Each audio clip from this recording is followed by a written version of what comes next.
2018 March 22-ന് മുക്കൂട്ടുതറയിൽ നിന്ന് കാണാതായ ജസ്നയെ കണ്ടതായി എത്രയെത്ര കഥകൾ. മുണ്ടക്കയം ബസ് സ്റ്റാൻഡിൽ അന്നേ ദിവസം ഉച്ചയോടെ ജസ്നയോട് സാദൃശ്യമുള്ള യുവതിയെ കണ്ടതിൽ തുടങ്ങുന്നു കിംവദന്തികൾ. അത് ജസ്നയല്ലെന്ന് ദിവസങ്ങൾക്കുള്ളിൽ സ്ഥിരീകരിച്ചു. ജസ്നയെ തേടി പോലീസും CBIയും നിരവധി സംസ്ഥാനങ്ങൾ കറങ്ങി. വിദേശത്തുൾപ്പെടെ വിമാനത്താവളങ്ങളിൽ ലുക്കൌട്ട് നോട്ടീസ് നൽകി. ബാംഗ്ലൂർ, ചെന്നൈ, ഹൈദരാബാദ് ഉൾപ്പെടെ നഗരങ്ങൾ ചുറ്റി. ജസ്ന ഉപയോഗിച്ചിട്ടുള്ള എല്ലാ ഫോണുകളും വിശദമായ പരിശോധനയ്ക്ക് വിധേയമാക്കി. കോൾ ലിസ്റ്റും മെസ്സേജ് ലിസ്റ്റും പരിശോധിച്ചു. പുഞ്ചവയൽ സ്വദേശിയെ സഹപാഠി, പിതാവ് ജെയിംസ് തുടങ്ങി നൂറുകണക്കിന് പേരിൽ നിന്ന് വിവരങ്ങൾ ആരാഞ്ഞു.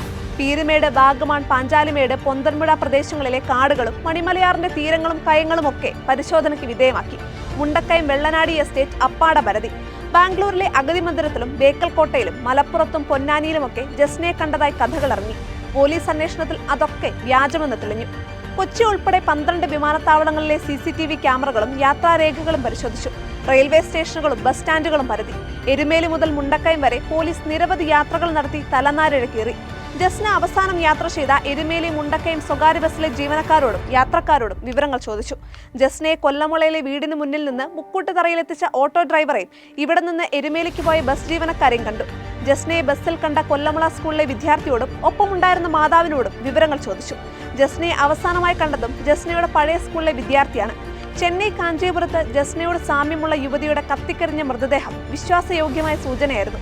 DNA ഉൾപ്പെടെ പരിശോധനയിൽ അത് ജസ്നയല്ലെന്നും കൊലപാതകമായിരുന്നെന്നും തെളിഞ്ഞു.